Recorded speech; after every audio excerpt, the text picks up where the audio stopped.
So ఈరోజు మీకు Telangana style మంచి ఫిష్ ఫ్రై ఎట్లా చేసుకోవాలో చూపిస్తాం. మేము పెద్ద ఫ్రెష్గా ఇక్కడ దొరుకుతాయి ఫిష్ తీసుకొచ్చి మంచిగా మ్యారినేట్ చేసుకొని పెట్టుకున్నాం.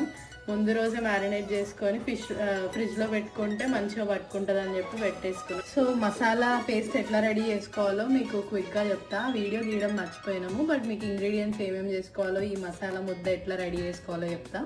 ఏం లేదు, ఒక బౌల్లో ఆయిల్, ఉప్పు, కారం, garam masala, ginger garlic paste, ఇంకా కొంచెం సాల్ట్, జీలకర్ర మెంతుల పొడి, లెమన్, ఆయిల్ ఇవన్నీ వేసుకొని మిక్స్ చేసుకోవాలి. మెయిన్ ఇంగ్రీడియంట్ ఫిష్ ఫ్రైలో ఎప్పుడైనా జీలకర్ర మెంతుల పొడి వేసుకోవాలి.